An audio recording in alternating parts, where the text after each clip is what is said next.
Hello, everyone. Welcome to episode 7, season 2 of Clubfitting Chronicles. I'm joined here with Gene, as always. It's good to see you, Gene. How you doing? I'm doing well, and I've got a couple of shout outs. One to my son having a birthday. Happy birthday, Andy. Looking forward to getting to see you tonight.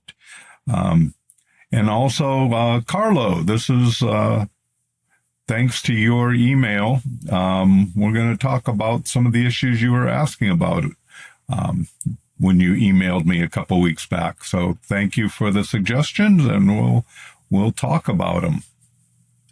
Yeah, so with that being said, Gene, we've talked before the podcast about what we have store for the viewers, but length has always been a topic or issue that many golfers, no matter what the handicap is, have.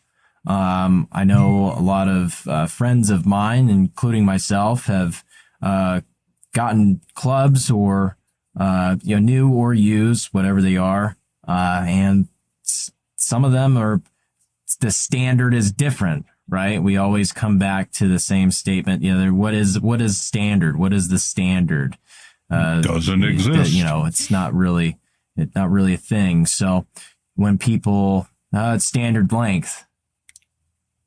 Standard length could mean a lot of different things to many other people. Someone who is 5'2", the standard length putter, for example. What's a standard length putter to a 5'2" man in comparison to a 6'2" man?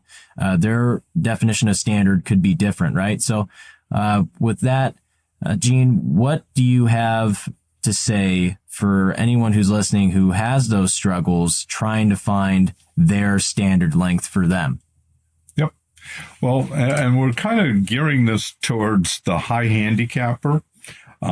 Because if you're a high handicapper, you probably either have equipment that is keeping you from being a mid handicapper, or you haven't been playing the game long enough and you kind of haven't learned that some of the things done to golf clubs may not be the best thing for you.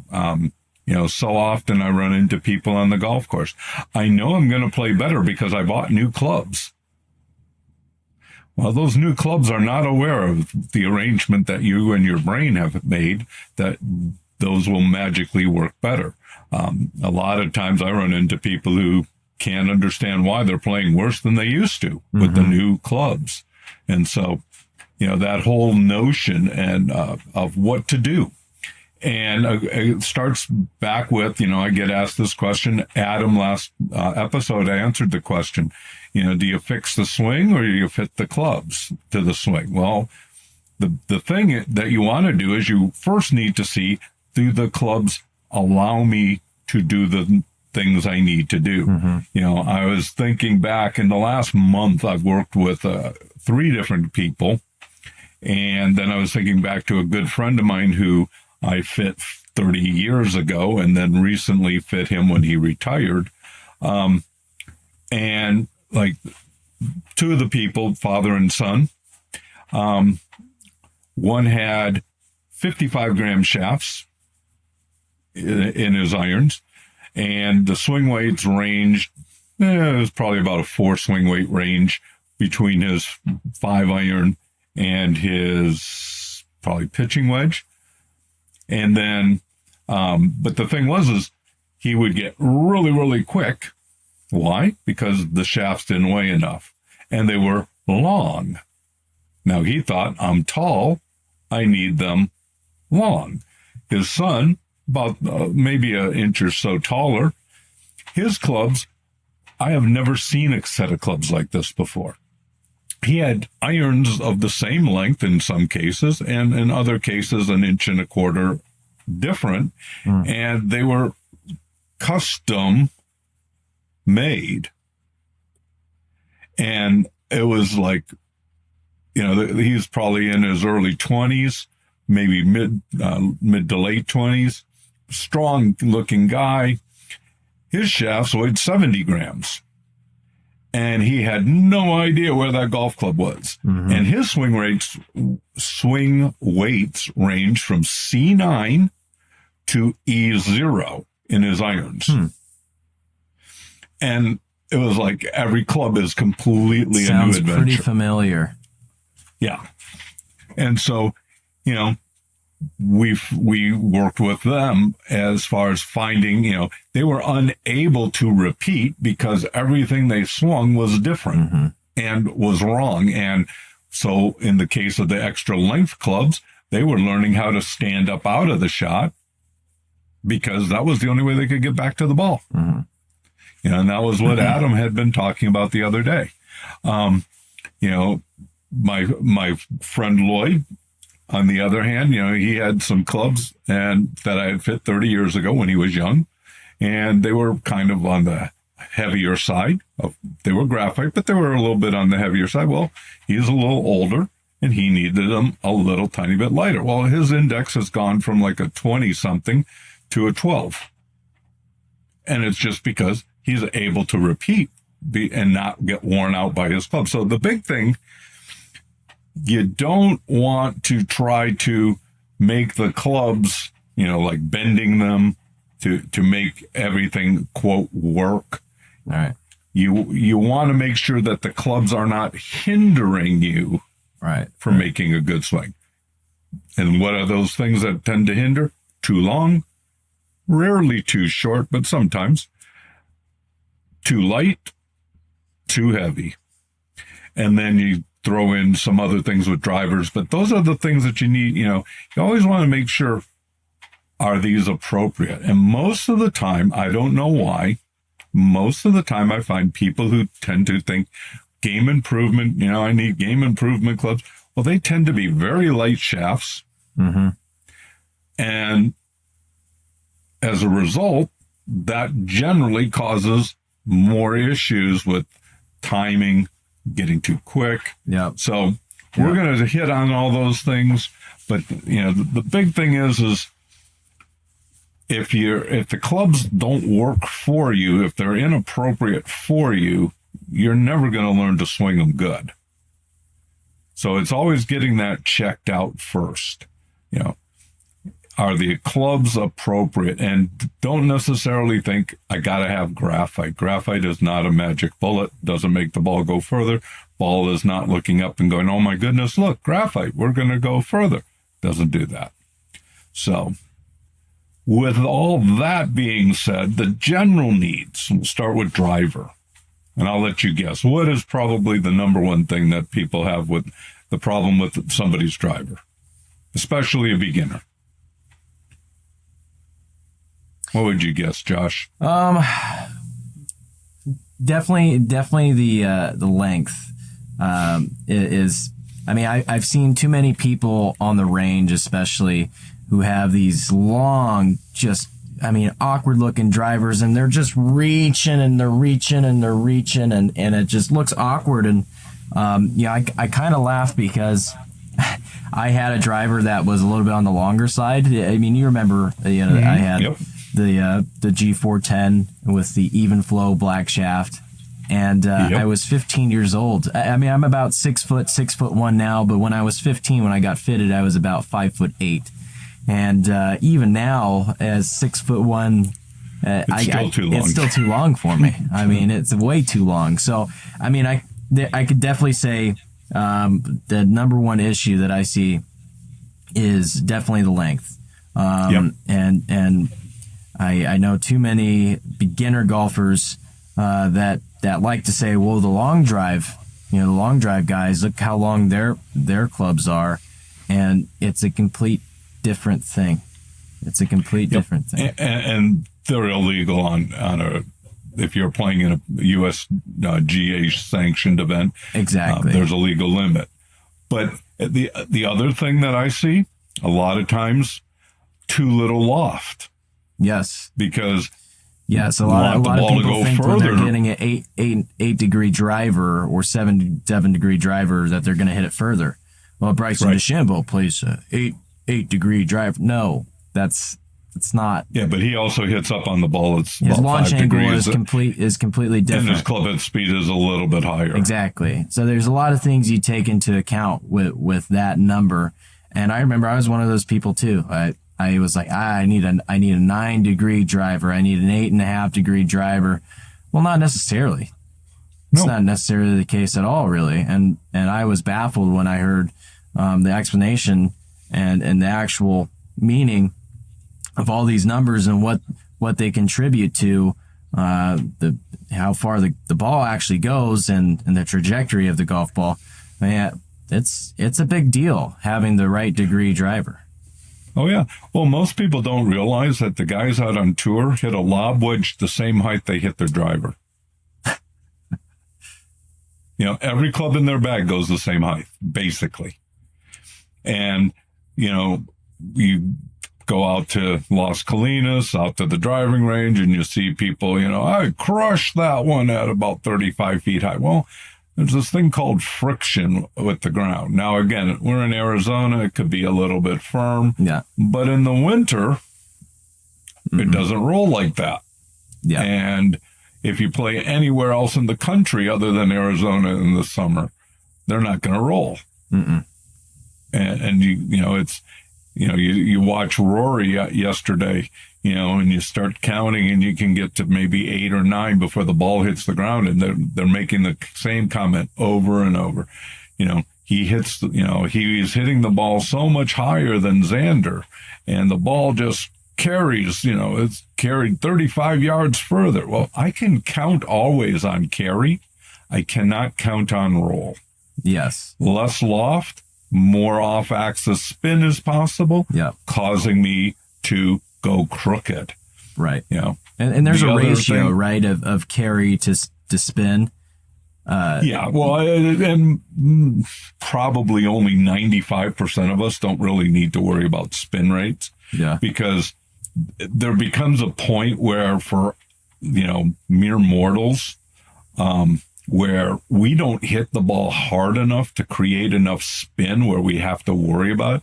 If we're hitting the ball at 125 mile an hour club head speed, we have to worry about spin. But most of us can't do that. And so getting the ball up in the air will cause the ball to fly further, which will cause me to have more, as long as I'm creating the launch by, spine tilt and everything else, hitting up on the ball. But even if I'm not hitting up on the ball, I did enough testing with my own drives. I hit the ball when I'm playing well. I'll hit the ball probably about 85 to 90 feet high with the driver. And if I raise my spin rate 1,000 RPM, I will lose about a yard.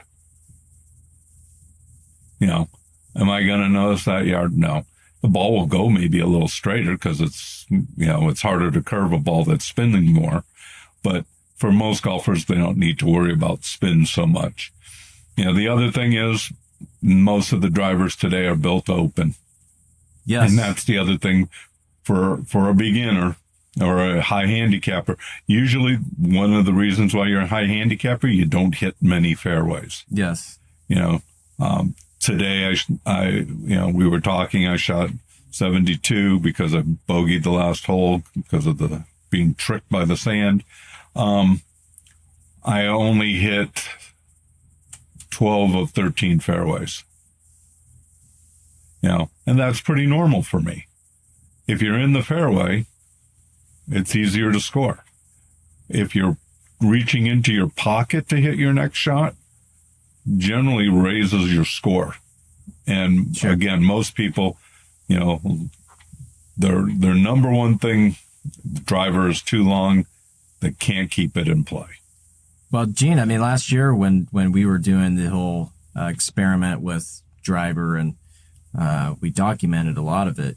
If you guys haven't watched those videos or listened to those podcasts, I recommend you do, because it touches base on a lot of stuff that we're talking about right now. But yep. I could not hit a fairway to save my life.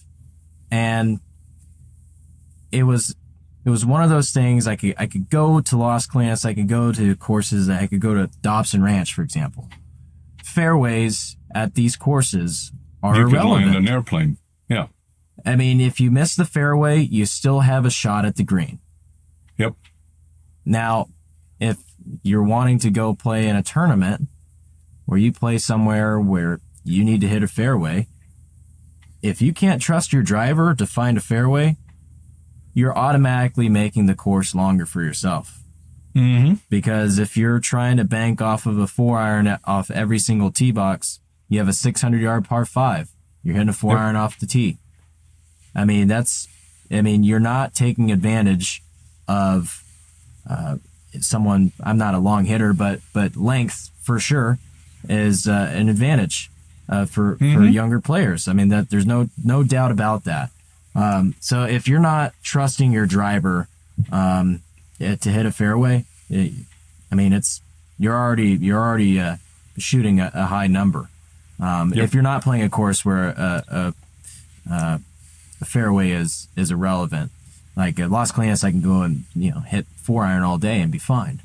Right. But there was times where even at Las Colinas, I could not find the moon. I mean, I was just hitting it all over the place, and I would get sporadic off the tee, right, left. I just couldn't hit it straight, and ended up shortening the driver shaft, and also got it 10 grams lighter, and it was a stiff, same as the even flow, but it was more tip stiff, which I like personally.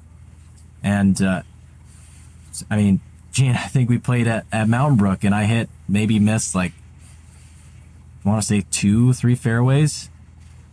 I played with you. And not by. And it was not by. Yeah, exactly. It wasn't like I was in a house or I was in the ditch on the left. It was barely off. So, really want to emphasize the importance of proper driver length. Yeah, but like you mentioned before, players on tour, Rory, he plays a 44 and a half. I think he's 44. Is it 44? Yeah, he had gone down to 43 and a half. I don't know if he stayed there or if he went back to 43 and a half, 44. and it's 44. And I mean, that's short. That's for what people's standard are, what people want to say standard is. That's short. You look at Xander. Xander is about my height. And when he stands up to the ball, he's not a long way away from the ball. And the driver isn't up around his chin. It's in, well, for the club to be only that, for him to be only that far away from the ball, and he's holding it on the end of the grip can't be that far away from the head. It's not long. The average store-bought driver is almost 2 inches longer than the average tour driver. Right. And, for a lot of golfers, going down to 43 and a half would not be a bad thing. As you learn to hit more and more and more fairways and gain more and more confidence, maybe you could go out to 44. Right. Maybe even go out to 44 and a quarter. Right. But to start at 46 and wondering why am I struggling, I get people all day long. Hey, Gene, would you like to try my driver? Not a chance, because I know the first swing is going to mess my swing up for the rest 100%. of the day. And another thing people don't realize with it too is it changes your whole posture. When you're not reaching for it, you actually have the proper length. You're actually going to get a little bit closer to the ball, standing up a little bit taller, and you'll create a wider arc. I mean, less movement for you to create power. You will create more power with less effort because you're creating a wider arc. Right. And when people think, it's a smaller club, I'm going to have to, get super flat. No, not at all. No, the swing arc doesn't. In fact, if anything, it keeps you from coming out of your posture. Exactly. So the other thing I find a lot of times with beginner or higher handicap golfers, they play with too little flex. Yes. They think they need a stiff. It's like, I once hit a ball 295 yards, so that's my average. Of course, that was playing next to a runway, and the ball bounced down the runway and then came back out onto the golf course at 295 yards. So that was how far I hit it. But, you know, the average golfer does not need a stiff or an extra stiff. You know, yes, if you have the club head speed that you need that kind of stiffness, but you probably also have enough game to know that you need that stiffness. But the average golfer, you know, when I see their clubs, the higher handicapper, more often than not, they're stiffer, and they think, well, you know, years ago, Aldala had a commercial in a magazine. That would have been hard. A ad in a magazine, and it showed if you wanted to go deep, you need, and it was the green envy shaft. Oh yeah. You know, aren't you green with envy? But it had the label, you know, facing the on the ad, and it was a stiff. And I would have 65, 70-year-olds come in and go, I need that shaft so I can hit it further because I need a stiff. It'll make the ball go further. And I was like, no, it might hurt your hands more. It will make the ball go lower and tend to go more right, but it's not going to go further. Well, the ad says that it'll go further. Yeah, they lie. But, you know, making sure the stiffness is appropriate. You don't need super, super stiff shafts. Yeah. You know. So then irons. You know, the first thing, again, that I listened to a podcast out of England just to hear what some other people who are in club fitting, and they were like amazed that you want to hit all of your irons all the same height. And if not, you know, you need to do something. Well, that's getting harder and harder with the newer sets because everything is stronger and stronger lofted. And again, like driver, I need to get the ball up in the air to get carry. But the other thing that the tendency of the market has been over the last 15 years, 10 years, is everything has gotten super light. You know, like I was mentioning the two guys that I just got done delivering clubs to. One had 55-gram shafts, you know, and the other had like 70-gram shafts, which were both like 30 grams lighter than what they ended up with when we went out and did some testing. In fact, the other was 40 grams light. The younger guy using even a little heavier shaft. But that causes tempo. When something is too light, I get too quick. And Adam was talking about, you know, tempo is the glue that holds the swing together. And for the high handicapper, a lot of times they get too quick in their transition and takeaway and everything else because what they're using is light. And again, for some reason that is seen as game improvement. And I don't know why that is. The other thing I find interesting, and maybe you have seen ads or something differently than I have, but I always found for the higher handicap, the idea of a single length iron was not a bad thing, providing you could find, you know, the hard thing was finding enough loft on the irons or going to a hybrid when you get down to, you know, like your 5-iron or whatever, so you can get the ball up in the air more. But single length irons, I used to fit a lot of high handicappers, and that was like wonderful to them because I set up the same way with each of my clubs. Part of being a higher handicap golfer is a lot of times you don't do that. So having one length all the same, again, that fits you, I always found it as a good thing. The other issue, though, you run into is for us vertically challenged people. Now, I'm 5'9" 3/4", and I play with, quote, the old standard length 37.5-inch 6 irons. But if you're shorter than 5'9", one of the things to start looking at is, do I need a little bit shorter club? A lot of the times those high handicap game improvement clubs with graphite shafts are built longer than the standard, quote, irons with a steel shaft, because it's harder to achieve swing weight. There's a gentleman out in Alabama, Stephen. He has sent me his specs, and he's about 5'8" or so, and his 6-iron is 38 inches. Well, 38-inch 6-iron is going to teach you how to stand out of your, come out of your stance, get your hands high, and leave the ball right, or learn to pull it hard left to avoid going right. But having, vertically challenged, that's something we need to be aware of. But you can't just let them cut them down. You got to then add weight to the head.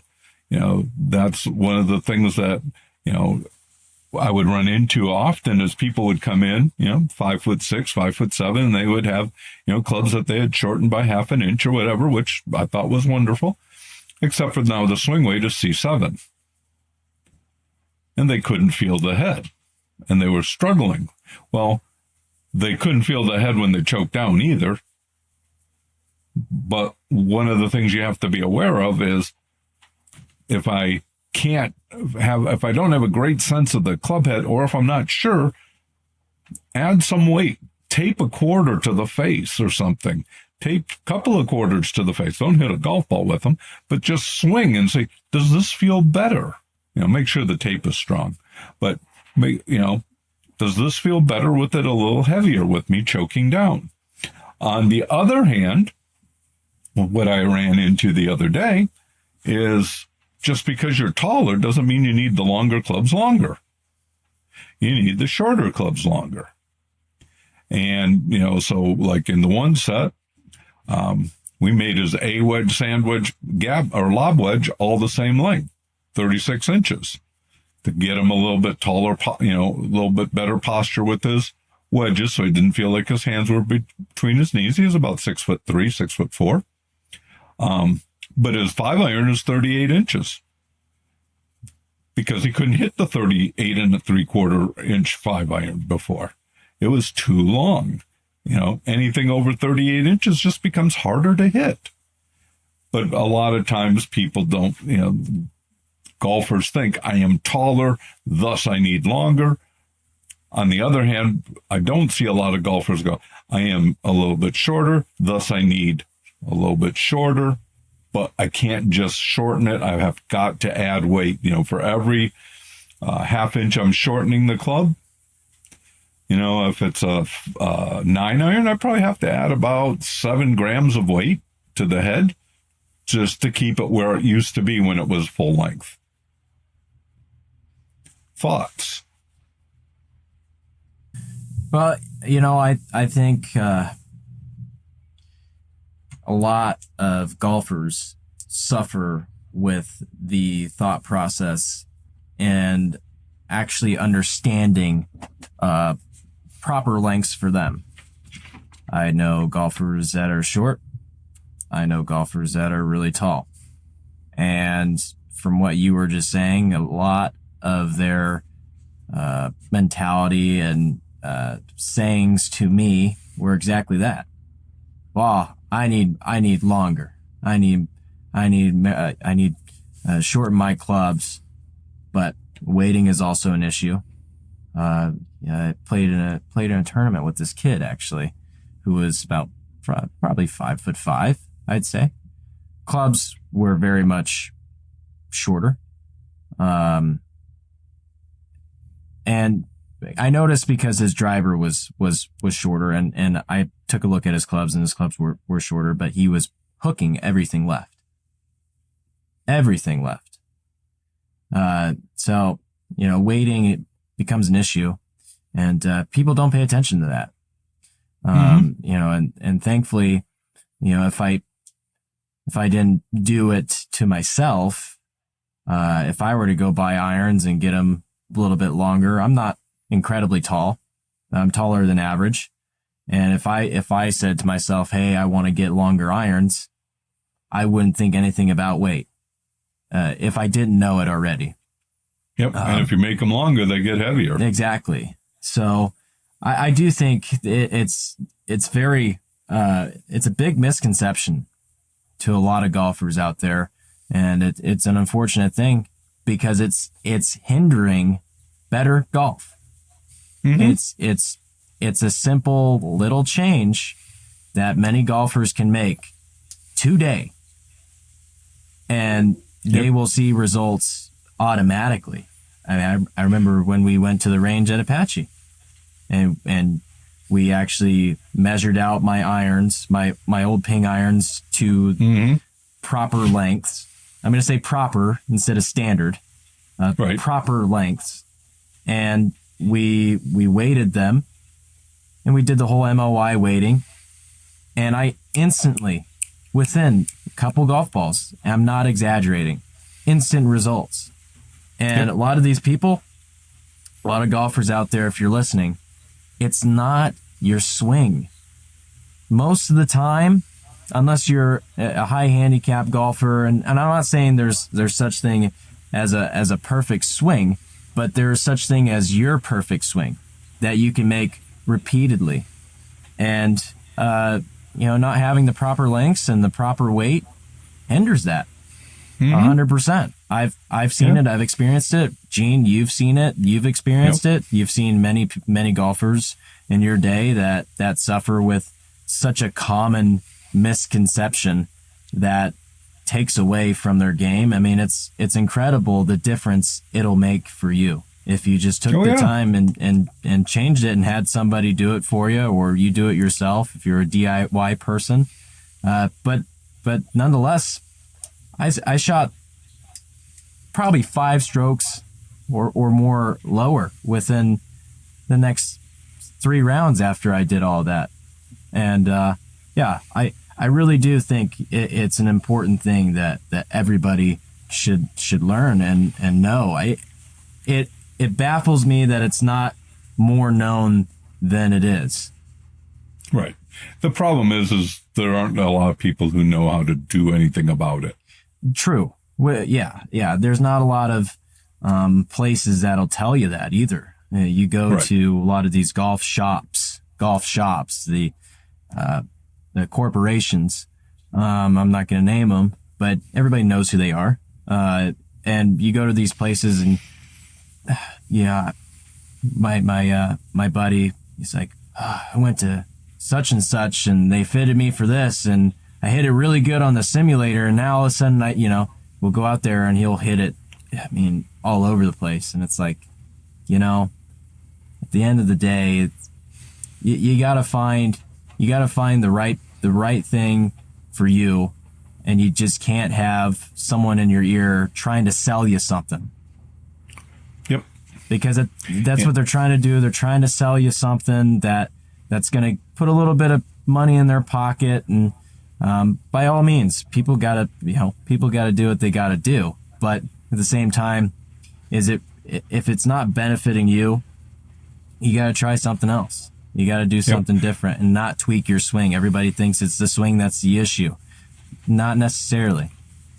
Right. It can be a part of it. Sure. But again, if the equipment is wrong and it's teaching you to do X, Y, and Z, it doesn't matter. Right. If it's going to explode your bad habits to the point where you're questioning whether it's your fault or the club's fault, it becomes a whole mental thing too. You talk about the mental side of golf. Us golfers are nutcases when it comes to that stuff. Mm-hmm. And I've known too many guys that get stuck on the range because they think, after a bad ball striking day, or they just can't hit a certain club.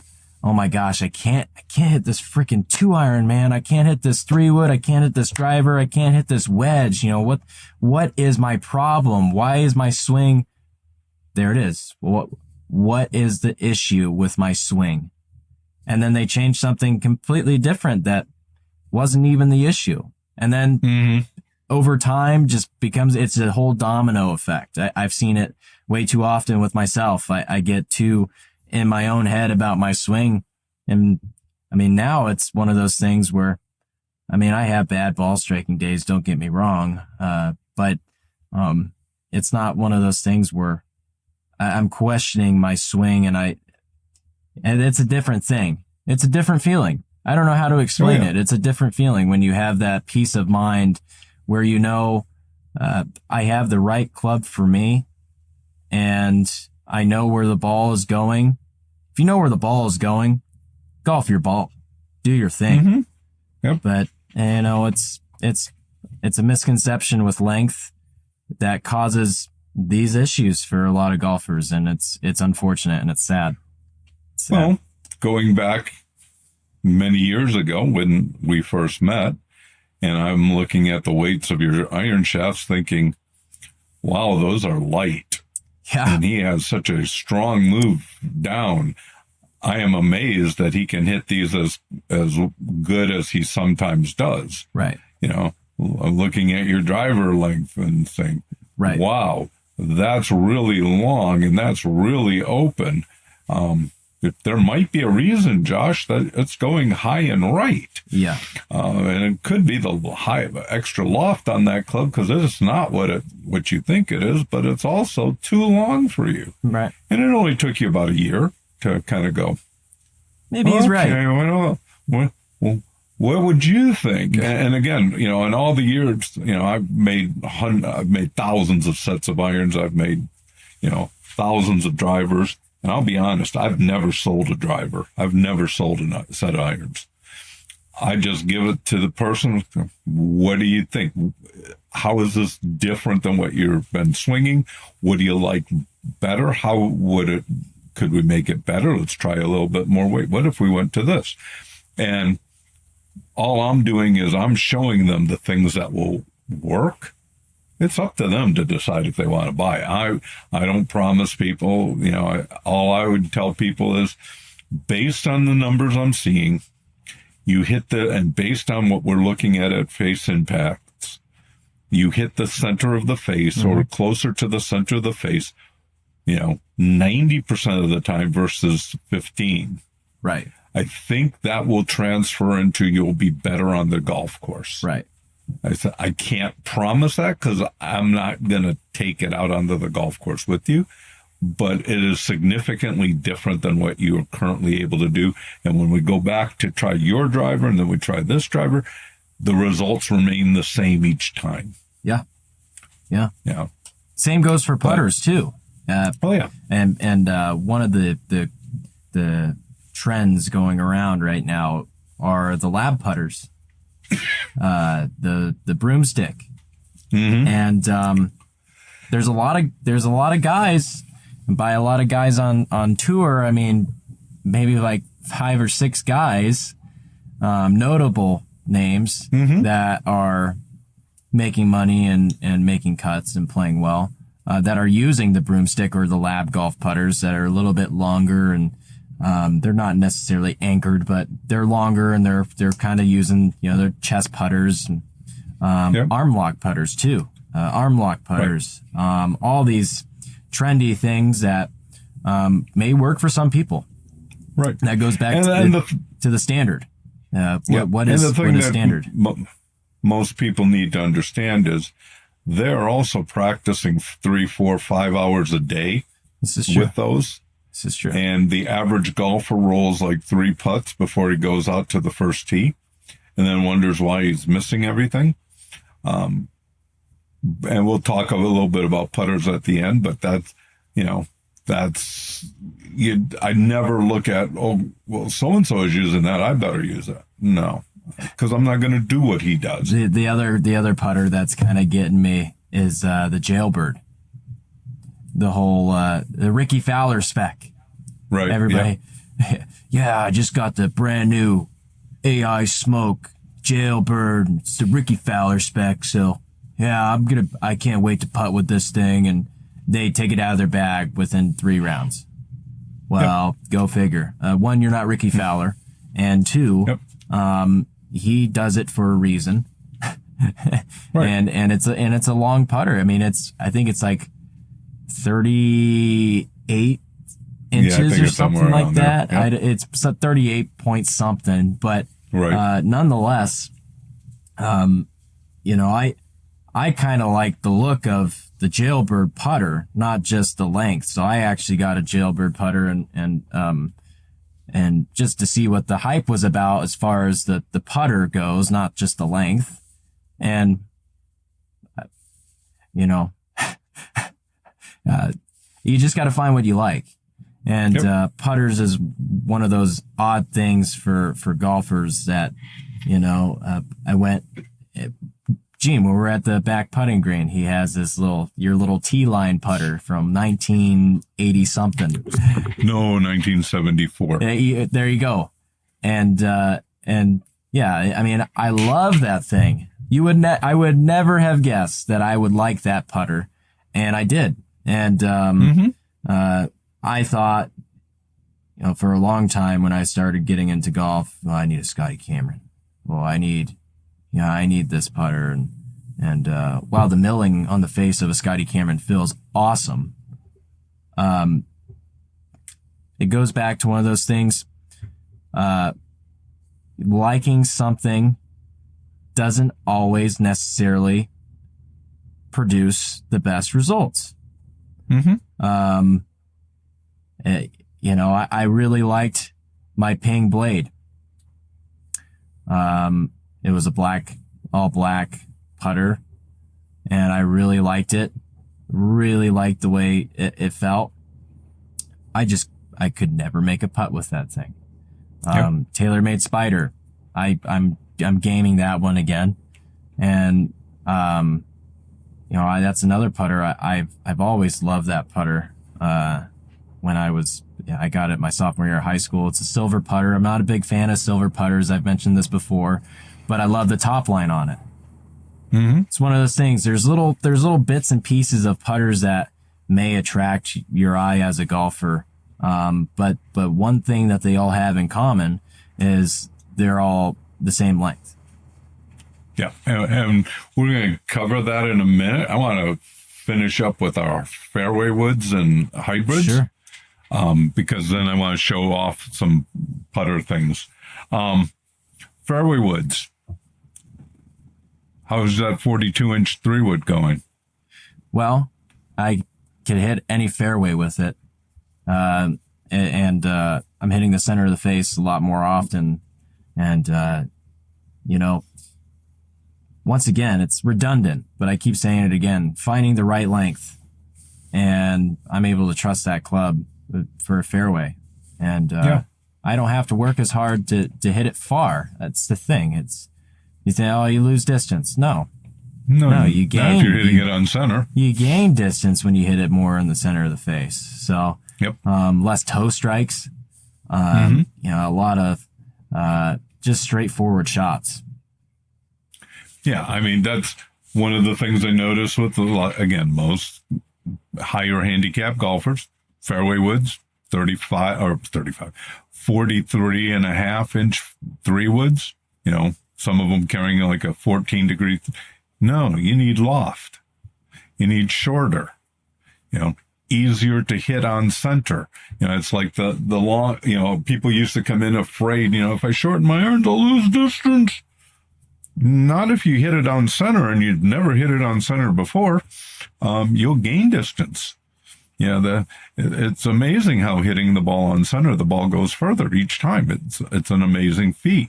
I don't know how the ball knows to go further, but it always does. Getting fairway woods, the other thing, face angle.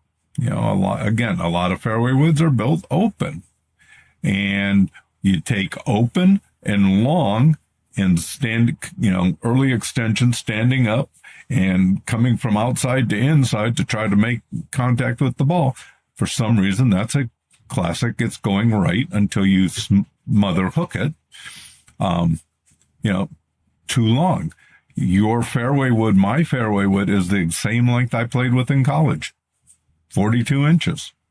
You go to the guys on tour. A lot of them are playing 42-inch fairway, 3-wood, their longest wood. If you're not hitting the ball very high, going to a 5-wood or a 7-wood is going to get you more distance because you're going to carry it further. And again, less off-axis, a little bit more spin, harder to hit off-axis shots or shots that curve just because there's a little bit more spin on them. Same thing with hybrids. The biggest thing that I find with higher handicap irons or players, they treat hybrids like they're fairway woods. They are not. They are irons. Your hand should be slightly in front of the club head. Making the other thing that I run into is, and they're too long.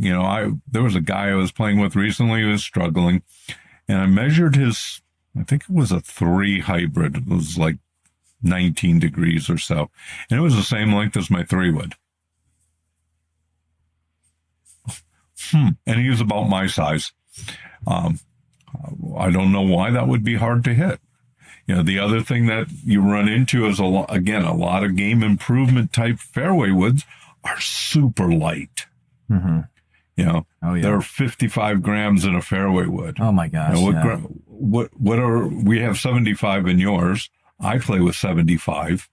It's not that in the I shop swing we sell the AI smoke 3-woods, and they all have that Cypher 55 gram. Right. And it's so incredibly light, and it's just flimsy. I mean, it's just it's hard to hit. Yeah, because it's so light. It's you again. What are you thinking when you're holding that wood? I'm gonna kill it. Eyes start to bulge, muscles start to tense, and you swing out of your shoes trying to kill it, and you lose tempo, and it's just too light. And I find that all day long. A lot of the, fairway woods are too light. Drivers in a lot of cases are too light, and also too long.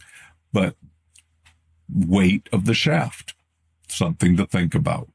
Same thing with hybrids. A lot of times you'll see a lot of hybrids with 60 gram shafts. My hybrid is 80 grams.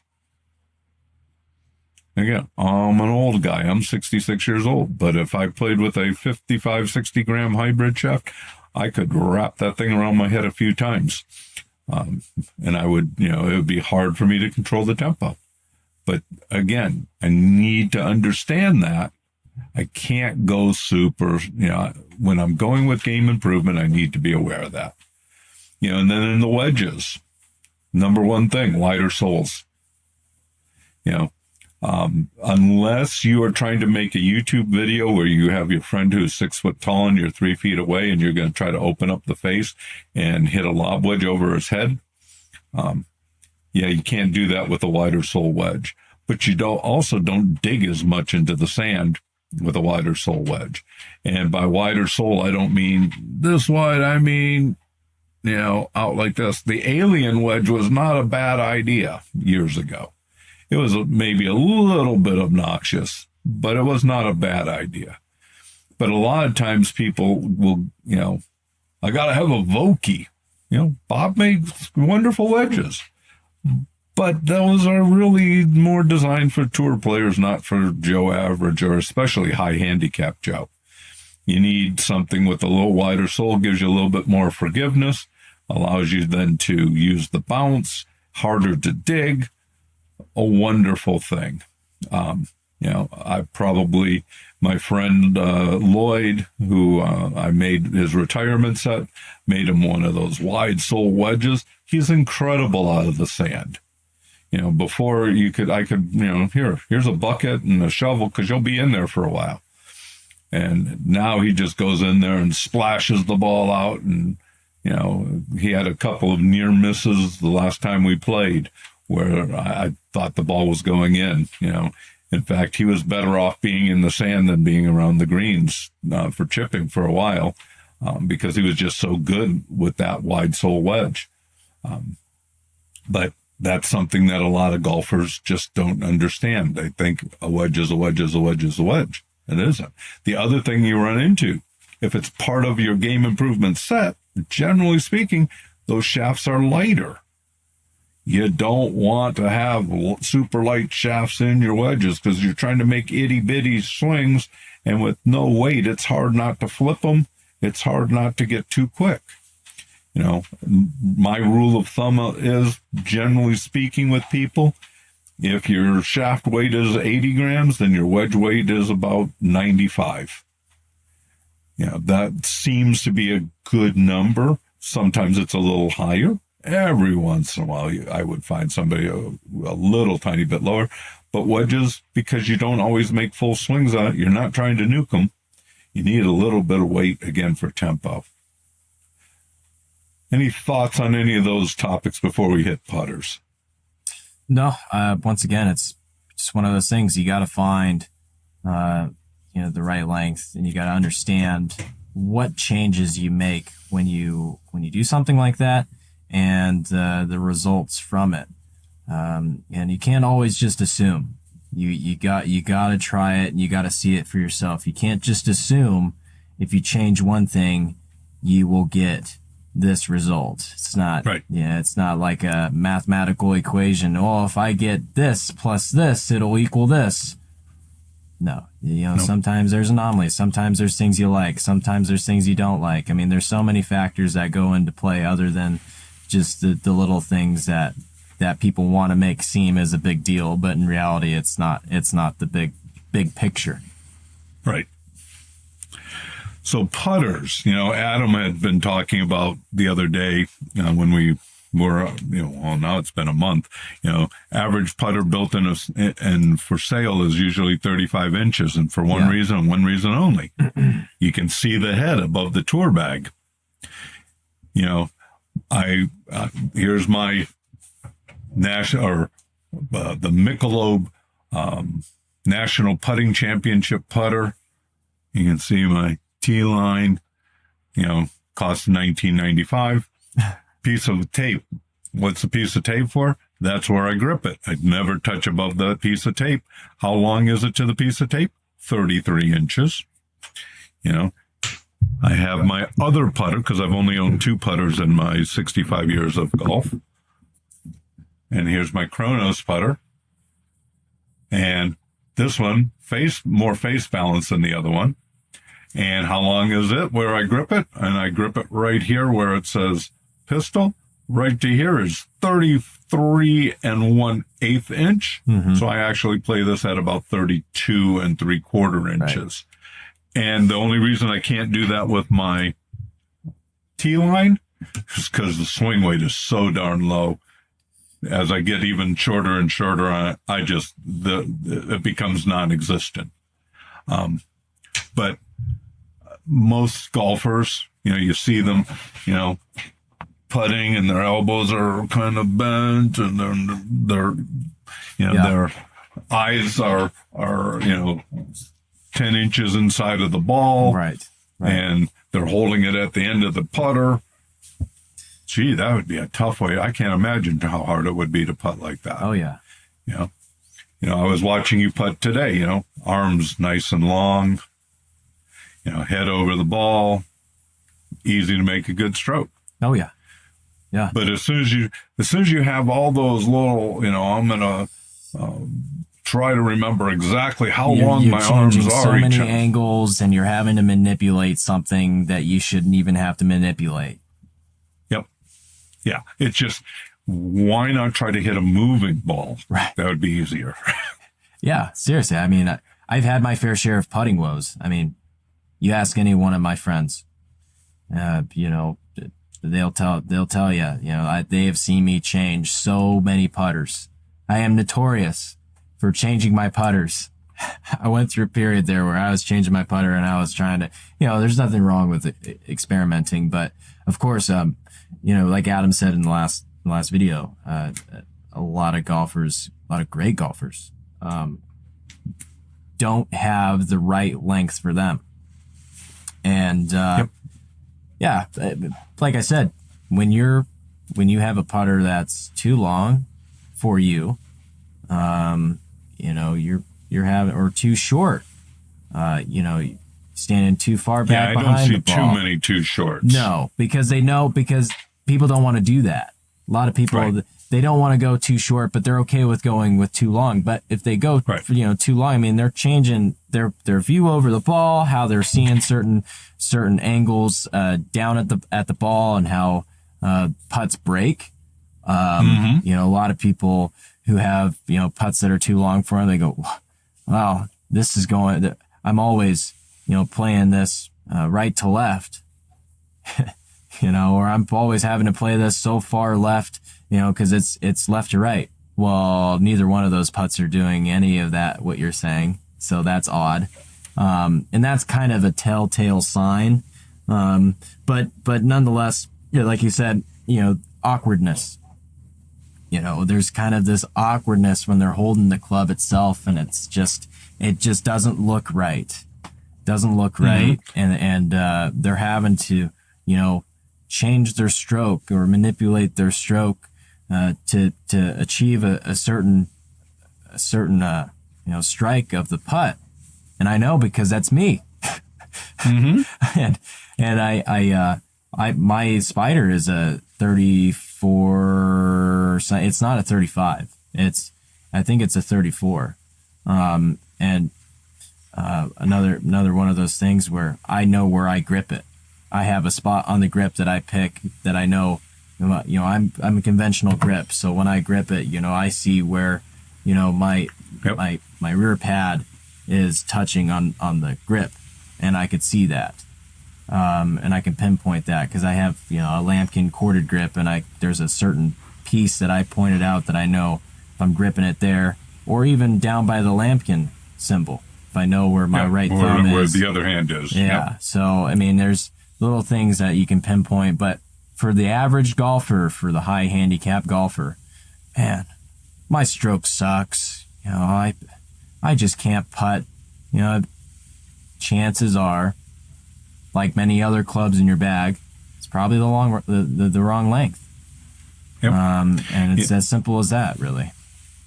One thing to learn about yourself is what's your miss. Yes. My miss is left, my miss is right. For me, the angle that it's hanging at, I'm not doing anything, it's just hanging. This is something that wants to open slightly and close slightly. Well, my miss tends to be left.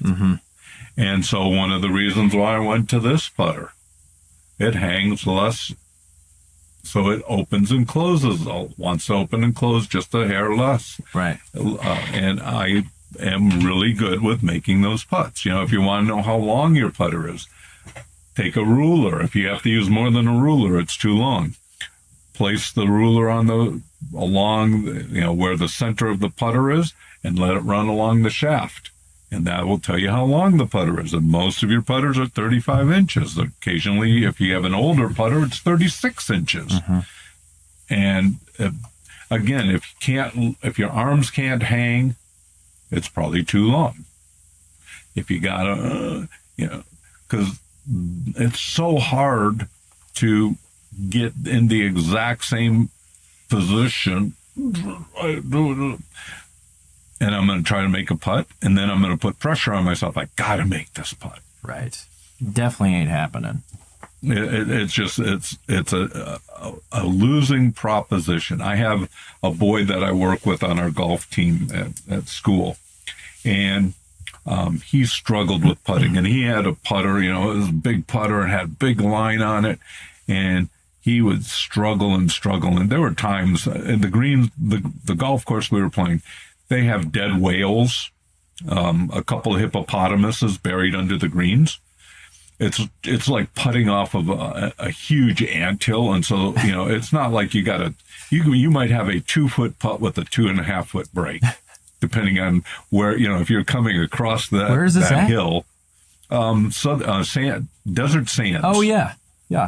Okay, so you know those greens. Oh yeah, they're hard. Well, my boy would sometimes 4 and 5 putt, from could be any distance. It could be from 8 feet away, and just missing this way, and he was having a hard time lining up.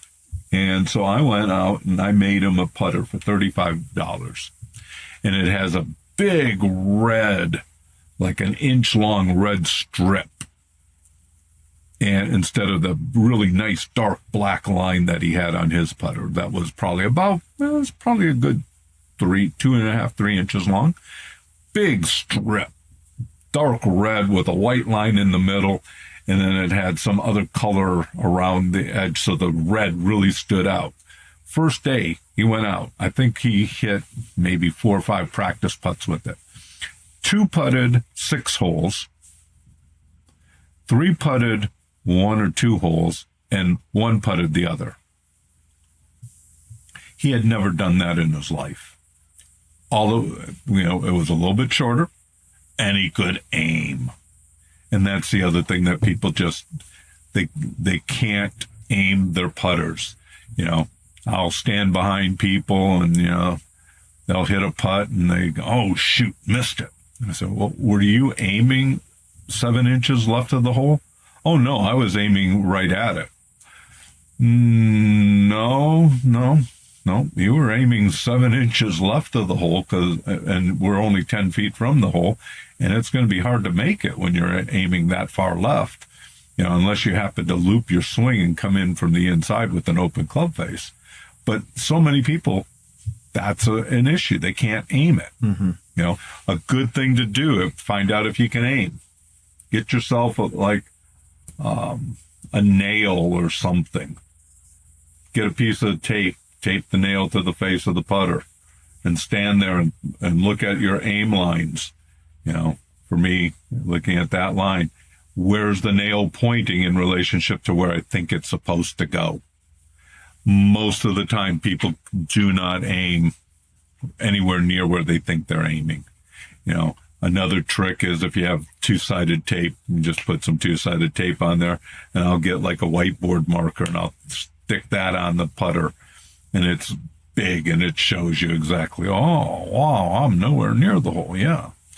And most people are unaware from that distance above the ball, from standing at address above the ball, it's hard for the human eye to see 1 degree open or 1 degree closed. Well, that's enough. If I'm 25, 30 feet away, I'm going to miss the putt if I'm 1 degree off. Not even including marrying the speed with the break and everything else. Well, one of the greatest gifts you can give yourself is learning, start at 3 feet away and putt until you, get worn out and the grass dies. Where am I aimed? I can see at 3 feet if I'm aimed right, and learn what aiming at your target is. From 3 feet, the target can be the hole. But if I'm 30 feet away, I need to pick out that spot and aim at that spot. And if I can't hit the hole from 3 feet and aim consistently there, it's going to be hard for me to aim other way, from 30 feet away. I'm going to have to come up with some means of checking my aim. I know we worked on that with your putting. Oh, yeah. You would stand there and you go, yeah, I'm aimed right at the hole. And I would just, no, not quite. And, I'd stand there and hold the putter and you get back and go, ugh. But you learn what that looked like. Oh, yeah. And now you're a putting machine. Not quite yet. We're getting there. Close. We're getting there. So anything else that we haven't covered? I think we covered most of the eastern United States, some of the central. Yeah, I think we're making our way towards the West Coast right now. But no, I think that was a great episode. We talked about a lot of the misconceptions that there is still lingering in the world of golf. And for those of you who listened to this entire episode, kudos to you. Yes. Because there was a lot here, and none of it is and it's not just for the high handicapper. No, I mean I'm not a high handicap golfer, and a lot of this stuff. I mean I preach this stuff all the time, and there's a reason for it, and tour players even some great golfers out there struggle with small things like this that they learned at a time, and there's always a time to learn something. Yep. No matter where you're at in the game of golf, especially, it's the most humbling game known to man. And no matter how much you think you know, anything in life, no matter how much you think you know, you don't know. You're not even scratching the surface. Just wait a minute. You'll learn more. Exactly. So being open-minded about these things and not being so closed off and, not listening to other people's advice or, even listening to us. we don't have to, make you listen to us, but it's all the same thing. If you're not open-minded about changes like this and willing to accept that it's not always the swing that's the issue, you're not going to make it very far. And that's just what it is. Well, but and you mentioned many episodes ago, you were thinking, do I change my swing? Or do I actually listen to Gene and work on my clubs? Do I listen to this crazy old man? But exactly. I listened to the crazy old man, and I ended up being just fine. So, but yeah, Gene, thank you so much.